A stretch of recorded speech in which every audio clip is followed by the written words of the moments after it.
A new map just got added to Age of Empires 4, and it has a huge problem.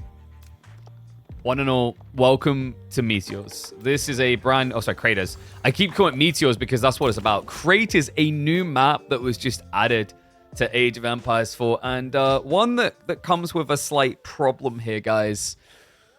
They added something epic, a meteorite, where you gather gold and stone. But have you noticed the civs?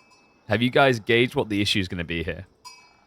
These two civs are indeed going to be a problem. Golden Horde, as well as the Mongols. Like this, I think is going to be everybody's pub games.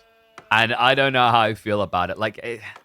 The problem here, guys, is Mongols and Golden Horde are balanced around their stone gathering and how it balances into the economy as you scale deeper in the game. But this particular map has an issue, and that issue is that they can gather from this. It's not an Uvu placement and getting some gold trickle. I think that would be more balanced, actually. It's that you can gather actively with the Mongol villages. Yeah, and the only reason they haven't done it yet is because they haven't spotted it yet. They need to find it first. But this is going to be a problem. I've already heard about this being flagged. Like, a lot of people think this is wild because at the moment, team games is Mongols, Mongols, Mongols, Mongols. It's just all Mongols. And Wham is going to prove the point here. He moves across. So, reminder, at this stage in the game, both of these civs are meant to be limited to 60 stone, 60, or 70 stone a minute. 70 for Mongols, 60 for Golden Horde. This will allow you to completely bypass that, because you rapidly gather gold and stone. And where that gets crazy is Mongols can use this to build up a ridiculous army with double production. And Golden Horde are now able, because of this, to rapido into a bunch of technologies that are balanced by their limited access in the early game. Or, simply put it, into units like your Torgud, which are tanky Keshiks. And this is actually like another layer to it now that I think about it with Mongols. On this map, because you have shoreline fish nearby, remember, you have a Gur you can move. Like, this is incredibly advantageous what he's doing here. He's going to have to set up a second Gur just because he's rushing the timing. Golden Tent's going to be coming in, but I don't think the devs necessarily thought about this. Like, the idea of golden stone gathering is really cool, but there's a reason why this civ isn't allowed it. Like, my recommendation would probably be to the devs to make it so that you can Uvu this as Mongols. Because look at the stone and gold.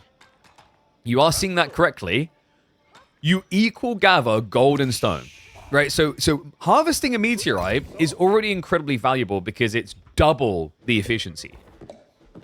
But on civs like this, it just completely skews the balance design choices devs have made. This stone's going to be coming in, magic. Yeah, okay, there you go. I was about to say, he must not scout it yet. There, so he's moving across now, so Gurdrop's going to move over. I imagine he's going to be stockpiling wood to set up a production building. Like, we might just say straight up Keshiks here, to be honest with you. This is the crazy thing, is like the Golden Horde and Mongols benefit so much from this on the stone side because it really leans into the idea of like getting Keshiks or Torgud. Because Torgud cost a lot of stone, as you can see there, 150 food and 200 stone. And then, by comparison, if you want to double produce Keshiks, you need a lot of food and gold, but then you need 200 stone. Yeah, this is going to be wild. When I glanced the match histories and I saw they both picked the Mongol civs, I was like, okay. Yeah, this is probably going to be a perfect example for showing how silly it is.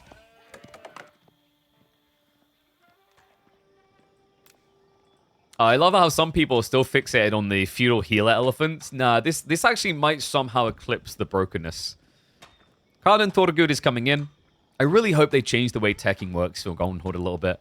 I think you should be able to just increase the speed at a rate of villagers building landmarks, but then only a quarter of that. So, like, you know, for how long it took him to build the deer stone there, you would increase the teching rate per villager by, like, 25% as much efficiency as a villager building would.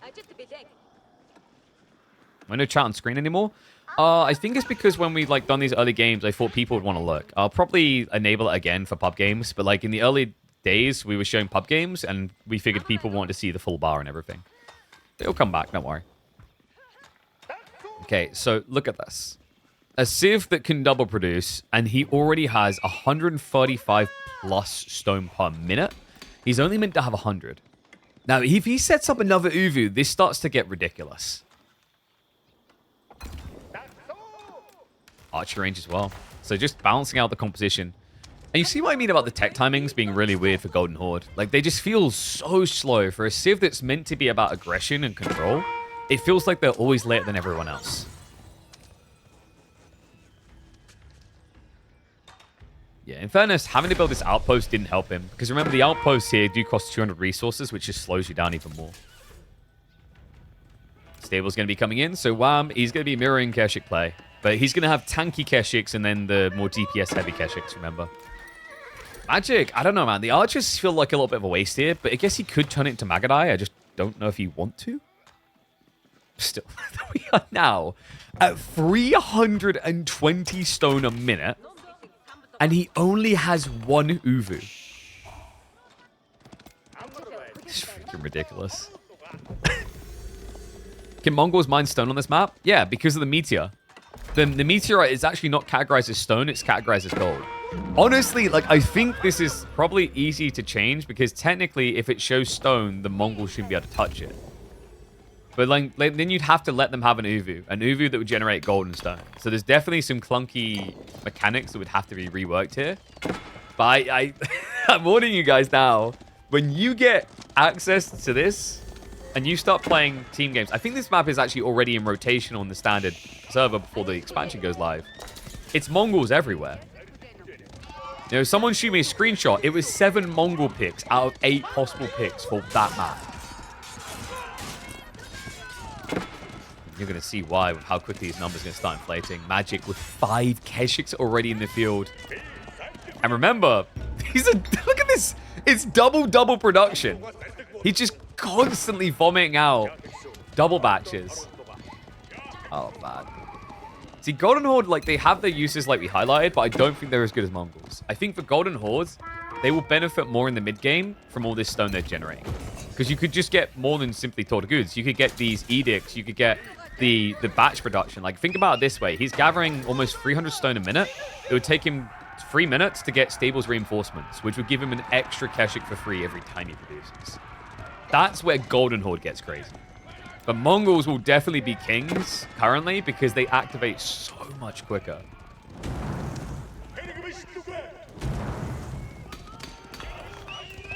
And this feels bad as well. Like, think about it this way. You know, if you guys ever played a Mongol v Mongol and it feels really bad when it's Keshik and Keshik and you're losing. Because any damage you took and now afterwards your opponent's just healing by burning your buildings because you build Uvus. You build away from the base. So great read by Magic. The Magadai are becoming more of a nuisance now. And Wham shows no signs of switching. You think Golden Horde seems less intimidating than Mongols? Yes and no. I think Mongols has more tempo because they have some Dark Age rush options. But I think Golden Horde, when you get in the mid-game, Golden Horde eclipses Mongols in my opinion. The only reason it wouldn't look like that is because a good Mongol player will do damage earlier. But Golden Horde have this crazy scale point around Castle Age. Like, when you start thinking of Golden Horde a bit more like Malians, it starts to click. And what I mean by that is not for the cow. I'm talking more for the production waves. Horde and Keshiks are actually going to be able to scare Magic away here. I think maybe, is he gone too hard into Magadai? It kind of feels like it. Why did he do that instead of just doubling down on Keshiks? I guess he was worried about Spearman. Yeah, because I feel like Magic in this game, if he just keeps spamming out Keshiks, he just dominates. Instead, he's just trying to, I guess, scale to that point. Like, Melee's really good in small numbers, but when you get up to 20, 30, 40 units, that's when Magadais become kings. And in fairness to him, it hasn't looked too bad in these engagements because Wham hasn't got Undermesh yet. What he does have is this, though. This is a sick counterplay. Wham, you monster. So he spends 600 stone at 9 minutes. He's already able to afford this alongside all of those Portagood that, remember, cost stone. And now he's going to get the body shields, the Kharash. Remember, this means every batch production, you'll get a Kharash for free. The reason that's important is the +1 armor. Melee Clash coming in. Magadai trying to assist. Damage buff is starting to activate. So Magic, the plan's failing. He has to back away. Oh, this is going to get dirty. Wham. Has he activated the new edict? He has. Kharash is now activated. So, every time that he pushes out Keshiks here, he will get a Kharash. And the Kharash give you +1 melee, +1 ranged. That is very impactful here. You're mirrored on Keshiks. Now you're just making them better because they're already better. You get 1.5 extra damage. Now it's a 2.5 damage difference per Keshik strike in return. But then the Magadai. That's the Giga Brain of Wham here. The Magadai have 6 damage. You can only get up to 4 ranged armor. But with Kharash, you will get 5 ranged armor, meaning it would take 145 arrows to kill a Keshik. I gotta give it to him. Like, the state of the game looked grim when you looked at the numbers and you look at how quickly Mongols scale with the stone production. But if there was a way to get out of this jam, this is it. And he's even ramping it up further. We've got increased supplies. Like, this is ridiculous. I have not seen a Golden Horn player in Feudal Age get these techs this quickly while building Torgud. It's too expensive. They are designed to be gradually attained. Remember, by default, you get 60 stone a minute from an Uvu. You can build 2 Uvus in Feudal. That's 120 stone. You could buff them with Uvu Offering, which would get you up to about 160 stone a minute. He's at 450 stone a minute. We are approaching the point where he could get batch production 2 minutes from now. It's completely broken. Oh my god. And Magic, I mean, just the size of his army while still teching. Think about the Magadai and Keshik costs while still being able to have reserves to think about teching. And remember, this meteorite, it's not like a small boon. It's not 2,000 resources or 1,500. It's 4,000. I think that's the other hiccup. Maybe make an argument that Mongols should be able to harvest this. But you're now making an argument that Mongols should be able to get 4,000 stone while gathering gold. And reminder, a big stone cropping only has 2,400 stone. It means that this is almost double the stone you would get out of a large stone outcropping. And you get it equally while gathering gold.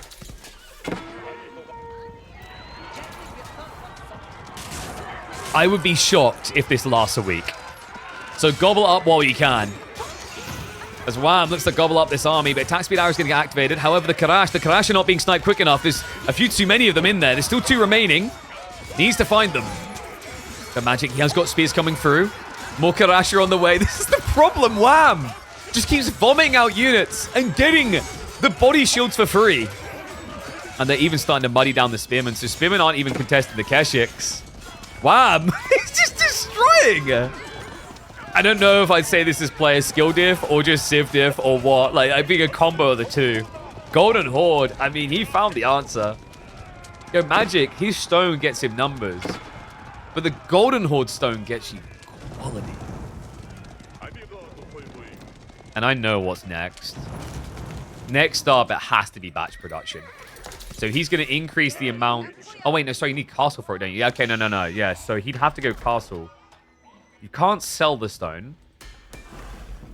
What would you... Again, yeah, you just go for grazing, because grazing techs is stone as well. Like, that's the other thing that's wacky, actually, now that I think about it. I don't think you can get tier 2 until age 3, though. Wham. Gonna keep pushing. So reminder, he won't be able to get those expensive batch productions until castle, but once he's there, he can just buy them straight away. He can still get the Khan debuff arrow. I'm pretty sure you can't get rotation grazing level 2 in Feudal Age, but we'll just double check. And wait, did Wham jump the gun? Oh, he might have. Magic's gone for a full spear switch. Wham hasn't pivoted at all. No, he's trying to prep long-term eco. He's spamming up outposts. At least there's some way to use the stone. Alright, I think actually Magic might have him. This spear switch is crazy. Guys, he's double producing constantly for Spearman. Remember, he's generating 550 stone a minute. He only needs to constantly vomit Spearman at double production out of 1 racks. He only needs 320 stone. So he can almost double produce constantly out of double racks. Meaning he can add in 16 spearmen a minute. Now that doesn't sound like a lot for you people that play 30 minutes in a game. But we're talking pre-15. Dive now into the base. I think Magic's just got the numbers. I mean, you haven't got the earthen cores here. I think there's a lot of stone techs that just require the third age, and it looks like that might be the killer for Wham. So I guess, yeah, Mongols are still king. Damn, if Wham ever got a moment of breathing room to go castle, though, the techs that Golden Horde would have had here would have just blown this out of proportion. But, you know, I don't fault him for losing this. He's basically playing against a broken form of Mongols with a broken form of Golden Horde. It's just Mongols use the meteor better in feudal age. Bigger meteor than a large pizza from Domino's, this thing. 4,000 resources. They've almost tapped it dry. And it looks like Wham's going to be tapping out. Guys, let me know what you think about this. Is this like the most broken thing we've had in mobs? I mean, like, I'm curious the full ramifications in team games, because for 1v1s, we're always going to talk about House of Lancaster being busted, but if you just envision this in a team game and a Mongol player just straight up rushes Magadai, what do you do?